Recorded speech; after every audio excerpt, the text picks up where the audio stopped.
Assalamualaikum warahmatullahi wabarakatuh. Selamat pagi anak-anakku sekalian kelas 9. Bagaimana kabar kalian hari ini? Alhamdulillah kalau hari ini kita masih diberikan kesehatan, masih diberikan semangat untuk tetap belajar dan selalu patuhi ya protokol kesehatan. Sehingga nikmat itu masih kita rasakan. Jangan lupa ibadah yang tetap harus kita lakukan yaitu sholat 5 waktu. Karena dengan ibadah itu insya Allah yang bisa menjaga hidup kita. Anak-anakku sekalian, hari ini adalah pembelajaran mata pelajaran Pendidikan Agama Islam dan Budi Pekerti. Sebelum kita memulai pelajaran hari ini, mari kita awali dengan membaca basmalah terlebih dahulu. Bismillahirrahmanirrahim. Hari ini kita akan mempelajari tentang meyakini hari akhir, mengakhiri kebiasaan buruk.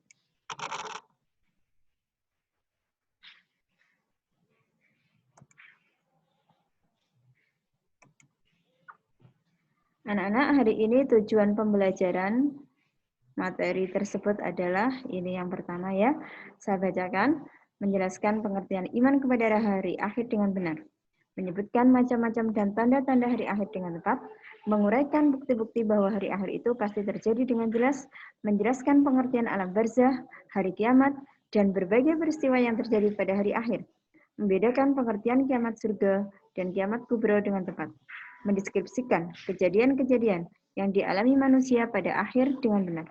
Bersyukur kepada Allah karena hari kiamat belum terjadi, meningkatkan ibadah sebagai bekal kelak di hari akhir. Berdoa untuk memohon pertolongan agar diberikan akhir kehidupan yang baik atau husnul khotimah. Senang membaca kitab suci Al-Quran sebagai amal soleh untuk bekal di hari akhir. Bersikap dan berperilaku hati-hati dalam menjalani kehidupan di dunia. Bersikap dan berperilaku jujur kepada siapapun karena menyadari akan tanggung jawabnya kelak di hari akhir.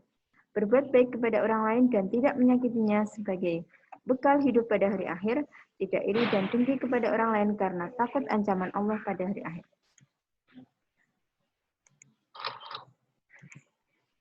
Selanjutnya adalah materi yang akan kita pelajari pada kesempatan pagi hari ini. Yang pertama adalah pengertian hari akhir atau hari kiamat. Dalil-dalil nakli dan dalil akli tentang beriman kepada hari akhir. Dalil-dalil nakli tentang berbagai kejadian pada hari akhir, macam-macam kiamat dan tanda-tandanya. Bukti-bukti bahwa hari akhir itu pasti terjadi, pengertian alam barzah, hari kiamat, dan berbagai peristiwa yang terjadi pada hari akhir. Pengertian kiamat surga dan kiamat kubro, kejadian-kejadian penting pada masa hari akhir. Selanjutnya kita awali dengan ayat-ayat Al-Quran mengenai hari akhir, yaitu Al-Quran Surat Al-Baqarah ayat 4, Al-Quran Surat Al-Hajj ayat 7, Al-Quran Surat Al-Qari'ah ayat 5, Al-Quran Surat Az-Zalzalah ayat 1-6. Nah, anak-anakku, mari kita semak ya. Yang pertama adalah Al-Baqarah ayat 4. A'udzu billahi minasyaitonir rajim. Bismillahirrahmanirrahim. Walladzina yu'minuna bima unzila ilaika wa ma unzila min qablik wa bil akhirati hum yuqinun. Artinya, dan mereka yang beriman kepada kitab Al-Quran yang telah diturunkan kepadamu dan kitab-kitab yang telah diturunkan sebelummu, serta mereka yakin akan adanya kehidupan akhirat. Yang kedua, wa anna as-sa'ata atiyatun la raiba fiha wa anna Allaha yab'atsu man fil qubur.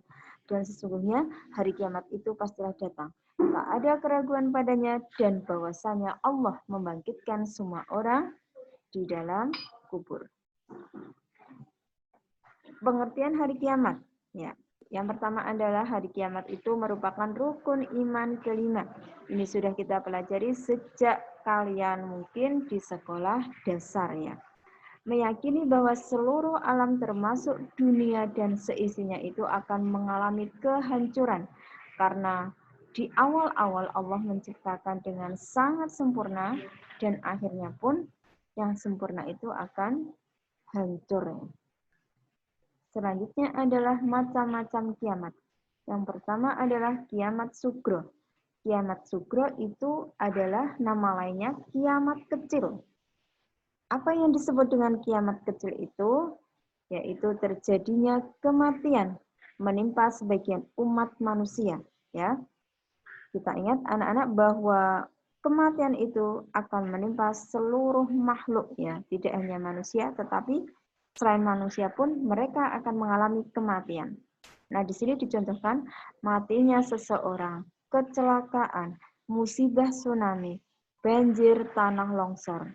Dan kalian tentunya paham ya, akhir-akhir ini pandemi yang terjadi di seluruh dunia, terutama di Indonesia yang sangat luar biasa. Bagaimana kematian demi kematian, hari demi hari ya, kita selalu mendengar kabar kematian. Dan itu artinya apa? Telah terjadi kiamat sugro terhadap diri seseorang yang mengalami kematian. Yang kedua adalah kiamat kubro, yaitu terjadinya kematian dan kehancuran yang menimpa seluruh alam semesta. Nah, ini adalah kiamat yang terjadi ketika memang Allah menghancurkan seluruh apa-apa yang diciptakan oleh Allah, ya. Semuanya akan hancur, ya, semuanya. Nah, anak-anak, ini adalah contoh gambar kiamat, ya. Yang pertama ini adalah contoh gambar apa? Kiamat sugro, ya. Ada kecelakaan dan hancurnya, ya, hancurnya alam. Nah, di sini ada sebuah video yang bisa kalian lihat ya, bagaimana memang kiamat itu telah terjadi, ya.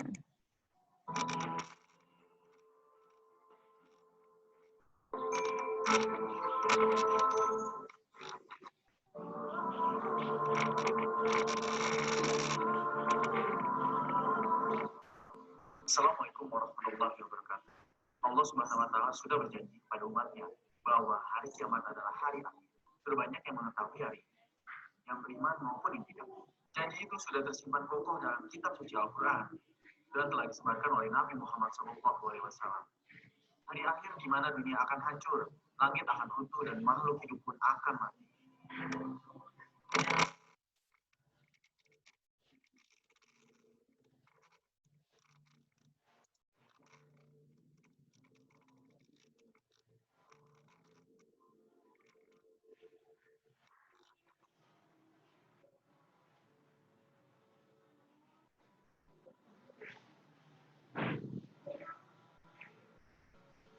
Hari di mana dimulai kehidupan baru. Bumi tidak akan lagi bertanah, namun berganti pada unsur benda, seperti perak.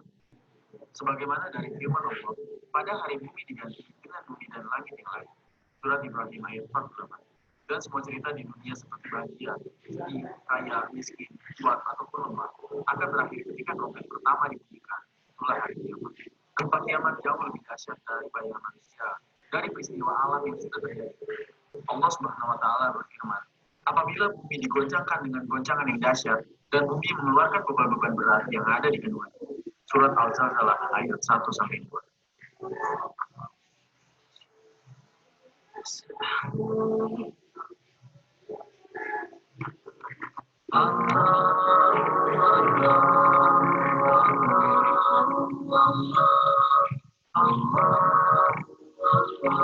Goncangan bumi sangat dahsyat yang mengeluarkan isi perut bumi dan memuntahkan apa saja simpan di dalam. Tidak hanya bumi yang digoncangkan dan dilatakan, bahkan langit pun runtuh atas tindakan Allah Subhanahu wa Ta'ala.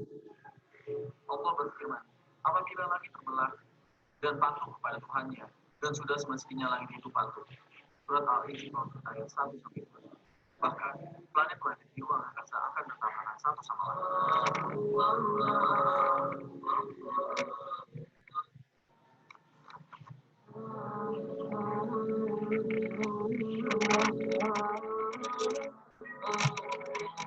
Al-Quran menggambarkan keberadaan langit setelah hari kiamat tiba. Bulan, matahari, planet, bintang-bintang itu besar akan bertabrakan tak sesuai arah. Lalu matahari yang begitu terang benderang akan pudar terang, bahkan gelap sekalipun padam. Lalu bumi ini akan dipenuhi asap tebal dan gelap. Dalam kondisi seperti itu, ditiuplah trompet sangkakala yang ditiup oleh malaikat Israfil. Jadi kematian meluas ke sejagat raya. Seketika itu untuk seluruh manusia dan makhluk hidup mengalami kematian. Tidak sesuatu pun yang tersisa di bumi. Allah berfirman, hai manusia, bertakwalah kepada Tuhanmu. Sesungguhnya goncangan hari kiamat itu adalah suatu kejadian yang sangat besar. Ingatlah, pada hari ketika kamu melihat goncangan itu, lalailah semua wanita yang menyusui anaknya dari anak yang disusui, dan guburlah kandungan segala wanita yang hamil. Dan kamu lihat manusia dalam keadaan mabuk, padahal sebenarnya mereka tidak mabuk. Akan tetapi azab Allah itu sangat keras. Surat Al-Hajj ayat 1-2.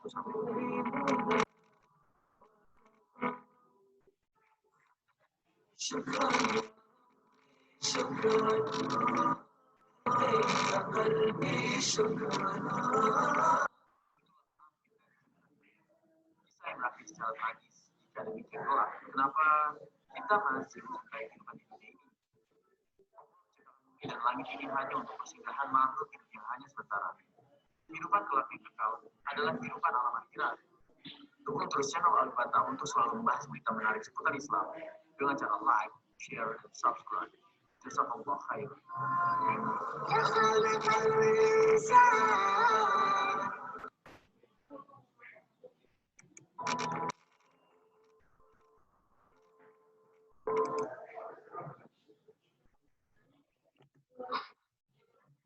Nah, itu tadi ya gambaran video yang terjadi pada kiamat kubro. Tentunya semoga kita semuanya, anak-anakku sekalian, kalian harus ingat bahwa suatu ketika hari itu akan datang, hari itu akan tiba, dan di mana amal-amal perbuatan kita dimintai pertanggungjawaban oleh Allah.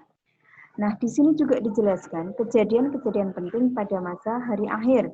Yang pertama adalah Yaumul Barzah, yaitu hari di mana di alam kubur yang merupakan pintu gerbang menuju akhirat atau batas antara alam dunia dan di akhirat. Alam barzah ini bisa dikatakan ketika seseorang sudah meninggal ya, maka di situ dia akan ditanya oleh dua malaikat Allah yang akan menanyakan beberapa hal, dan disinilah batas ambang antara dunia dan akhirat itu semakin tipis. Selanjutnya adalah Yaumul Ba'ts, yaitu hari dibangkitkannya seluruh manusia dari alam barzah setelah kiamat itu bunyi sangkakala itu sudah dibunyikan, maka yang akan terjadi yaitu dibangkitkannya ya manusia seluruh makhluk Allah. Maka hari itu disebut Yaumul Ba'ts. Selanjutnya adalah Yaumul Hasyr. Setelah hari kebangkitan, maka manusia dan makhluk yang lain itu dikumpulkan setelah dibangkitkan dari kuburnya di sebuah padang namanya Padang Mahsyar. Yang mana dikisahkan di Padang Mahsyar itu tidak ada yang namanya pepohonan, rumah, semuanya berupa gurun pasir ya, gurun pasir yang sangat panas, bumi didatarkan dan matahari didekatkan dengan kita. Selanjutnya adalah Yaumul Mizan. Yaumul Mizan itu artinya hari ditimbangnya amal baik dan buruk untuk menerima keadilan balasannya masing-masing. Anak-anakku, setelah manusia itu dikumpulkan di Padang Mahsyar yang batas waktunya hanya Allah yang tahu, ada yang mengatakan 50.000 tahun. Satu hari di akhirat sama saja dengan 1000 tahun di dunia. Maka orang-orang di sana, manusia di sana akan ditimbang amalnya. Apakah amal baik maupun amal buruk. Selanjutnya adalah surga dan neraka. Surga untuk balasan orang-orang yang beriman. Manakala banyak amal baiknya, maka orang-orang tersebut akan dimasukkan ke dalam surga. Dan manakala orang-orang tersebut banyak amal buruknya, maka neraka. Maka anak-anak, sehingga bisa dikatakan bahwa kehidupan di akhirat itu kekal, ya. Kalau di surga itu fana. Maka ketika di surga, maka ketika di dunia kalian masih bersantai-santai saja, tidak pernah melakukan perintah Allah, sholat pun tidak mau, maka kalian akan menjadi orang-orang yang rugi di akhirat kelak. Nah, itu tadi materi yang disampaikan Bu Iza. Saya harap kalian bisa paham ya, dan selanjutnya kalian akhirnya tersadarkan bisa melakukan hal-hal yang baik untuk masa depan kalian, masa depan kita kelak di akhirat. Nah, ini ada tugas, yang mana tugasnya nanti biasa kalian kerjakan dan kalian kirimkan ke Bu Isa. Oke anak-anakku, itu tadi materi kali ini. Semoga kalian bisa jelas dalam mendengarkan ya, memahami materi ini. Kurang dan selebihnya saya mohon maaf. Assalamualaikum warahmatullahi wabarakatuh.